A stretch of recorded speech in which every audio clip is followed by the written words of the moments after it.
Shalom adik-adik, hari ini kita memperingati hari kenaikan Tuhan Yesus Kristus. Tuhan Yesus naik ke surga 40 hari setelah Paskah, yaitu setelah Tuhan Yesus bangkit dari kematian. Jadi setelah Tuhan Yesus bangkit dari kematian, Tuhan Yesus menampakkan diri kepada murid-muridnya dan selama 40 hari Tuhan Yesus masih bersama-sama mereka. Lalu pada hari yang ke-40, Tuhan Yesus naik ke surga dengan disaksikan murid-muridnya. Nah, yuk kita renungkan firman Tuhan ya. Mari kita buka Kisah Para Rasul pasal yang pertama ya, ayatnya ayat yang ke-6 sampai yang ke-11. Yuk Tante bacakan buat kalian. Kisah Para Rasul pasal yang pertama ayat ke-6 sampai 11. Maka bertanyalah mereka yang berkumpul di situ, Tuhan, maukah engkau pada masa ini memulihkan kerajaan bagi Israel? Jawabnya, engkau tidak perlu mengetahui masa dan waktu yang ditetapkan Bapa sendiri menurut kuasanya. Tetapi kamu akan menerima kuasa kalau Roh Kudus turun ke atas kamu, dan kamu akan menjadi saksiku di Yerusalem dan di seluruh Yudea dan Samaria dan sampai ke ujung bumi. Sesudah ia mengatakan demikian, terangkatlah ia disaksikan oleh mereka, dan awan menutupnya dari pandangan mereka. Ketika mereka sedang menatap ke langit waktu ia naik itu, tiba-tiba berdirilah dua orang yang berpakaian putih dekat mereka dan berkata kepada mereka, "Hai orang-orang Galilea, mengapakah kamu berdiri melihat ke langit? Yesus ini yang terangkat ke surga meninggalkan kamu akan datang kembali dengan cara yang sama seperti kamu melihat dia naik ke surga." Nah, adik-adik bisa lihat gambar ini di mana 11 murid, ya mereka bukan lagi 12 waktu itu. Ya, siapa yang hilang? Nah, adik-adik bisa jawab. Mereka bersebelas, ya kemudian mereka mengantarkan Tuhan Yesus sampai di Bukit Zaitun. Nah, di Bukit Zaitun ini ya Tuhan Yesus mengatakan kepada mereka, ya ketika mereka tanya, "Tuhan, kapan engkau memulihkan kerajaan bagi Israel? Ya, maukah engkau pada masa ini memulihkan kerajaan bagi Israel?" Lalu Tuhan Yesus menjawab, "Engkau tidak perlu mengetahui masa dan waktu yang ditetapkan Bapa sendiri menurut kuasanya. Tetapi kamu akan menerima kuasa kalau Roh Kudus turun ke atas kamu, dan kamu akan menjadi saksiku di Yerusalem dan di seluruh Yudea dan Samaria dan sampai ke ujung bumi." Bagaimana Tuhan Yesus Kristus naik ke surga? Ya, ayat yang ke-9 mengatakan, sesudah ia mengatakan demikian, terangkatlah ia disaksikan oleh mereka, dan awan menutupnya dari pandangan mereka. Di sini kemudian di ayat yang 11 sebelumnya dikatakan ada dua orang berpakaian putih ya yang mengatakan kepada murid-murid, "Hai orang-orang Galilea, mengapakah kamu berdiri melihat ke langit? Yesus ini yang terangkat ke surga meninggalkan kamu akan datang kembali dengan cara yang sama seperti kamu melihat dia naik ke surga." Jadi waktu murid-murid melihat Tuhan Yesus, ya Tuhan Yesus naik, ya secara fisik Tuhan Yesus naik. Mereka melihat dia, Tuhan Yesus bisa dilihat dengan mata ya. Jadi Tuhan Yesus bukan menghilang seperti di film-film cerita anak-anak yang bisa tiba-tiba menghilang celing gitu, enggak. Tuhan Yesus naik ke surga ya, dan sampai kemudian tertutup oleh awan. Nah, kemudian ada malaikat ya, dua orang berpakaian putih mengatakan kepada murid-murid, dengan cara yang sama seperti Tuhan Yesus naik ke surga, dengan cara inilah Tuhan akan datang. Artinya apa?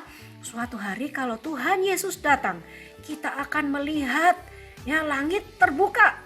Kita akan melihat di awan-awan tiba-tiba ada cahaya yang memancar begitu terang, lalu awan-awan itu ya menyibak, dan lalu kita akan melihat Tuhan Yesus. Ya, Tuhan Yesus datang dengan cara yang sama. Wow. Nah, lalu kapan itu? Kita tahu bahwa waktunya sudah semakin dekat ya. Kalau teman-teman, adik-adik ya, papa mamanya sering dengerin khotbah, banyak hamba Tuhan yang ngomong, Tuhan Yesus sudah mau datang loh. Buktinya apa?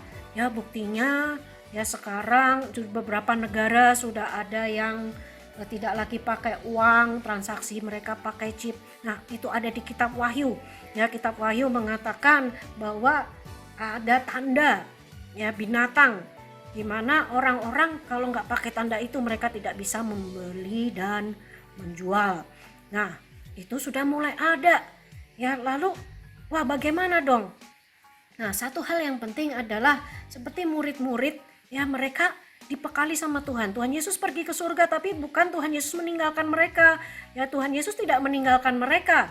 Tuhan Yesus menjanjikan mereka penolong yang lain. Ya, Tuhan Yesus menjanjikan kepada mereka Roh Kudus. Nah, itu sebabnya penting bagi kita ya adik-adik untuk kita dipenuhi oleh Roh Kudus.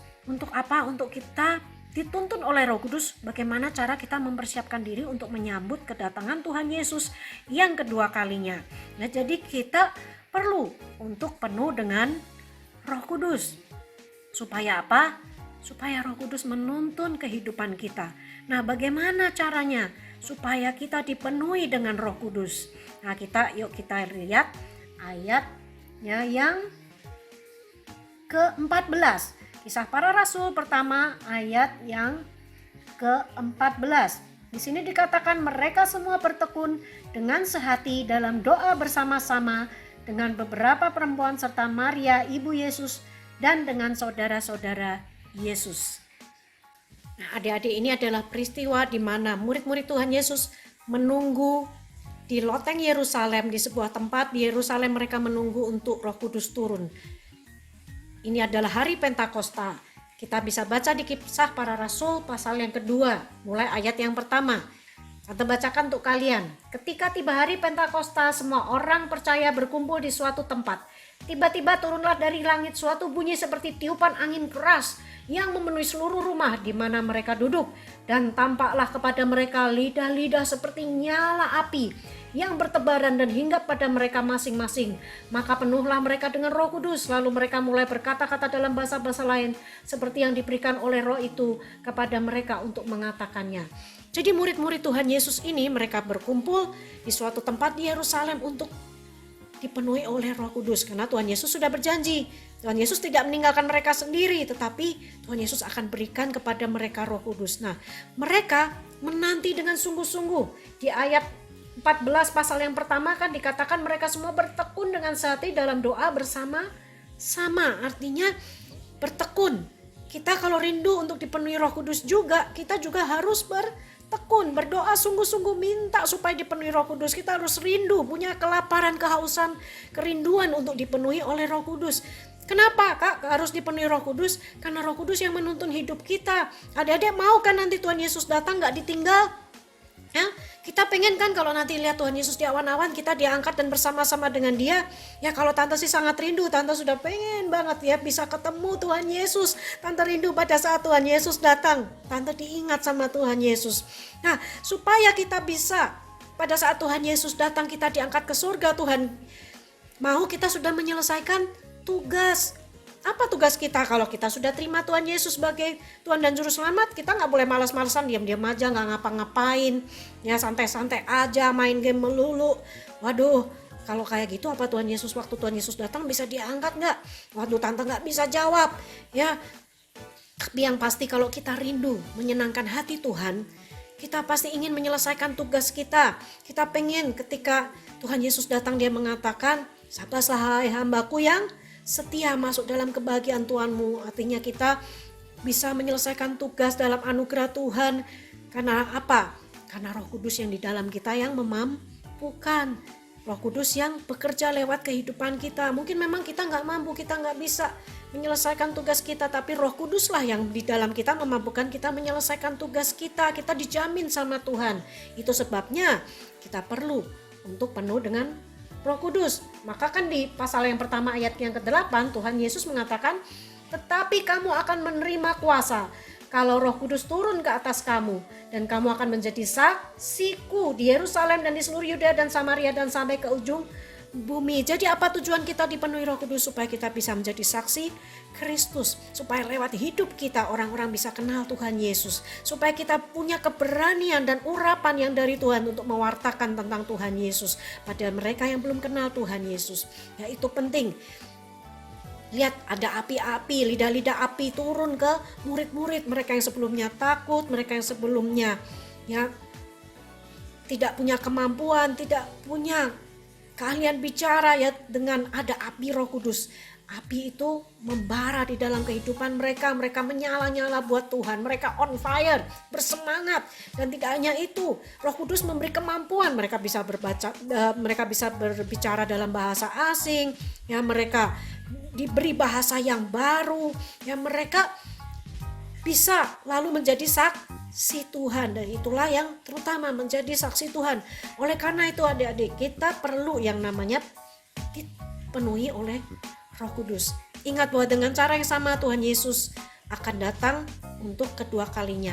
Kita perlu Roh Kudus memenuhi kehidupan kita. Nah, adik-adik, kalian sudah tahu cerita tentang Tuhan Yesus naik ke surga, dan dengan cara yang sama Tuhan Yesus akan datang kembali. Dan perlu adik-adik tahu, waktunya sudah dekat, sudah banyak hamba Tuhan yang bicara waktunya sudah dekat, dan kita memang melihat ada begitu banyak tanda-tanda bahwa waktu kedatangan Tuhan sudah sangat dekat. Apakah adik-adik siap ya untuk dijemput Tuhan Yesus? Kita siap untuk ikut Tuhan Yesus nanti ketika Tuhan Yesus datang. Nah, kita harus selesaikan apa yang jadi tugas kita.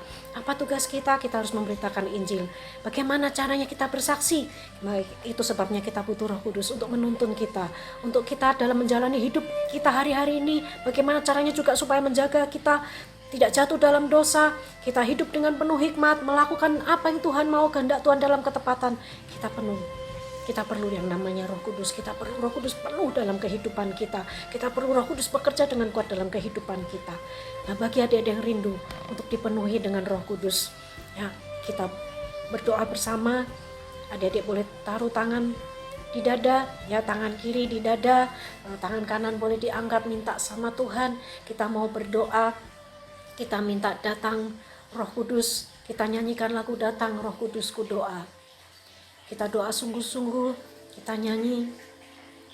Datang Roh Kudus, ku doa.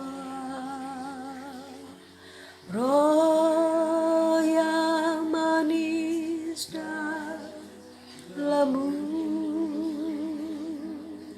datang dengan kuat kuasa. Seturut kehendakmu,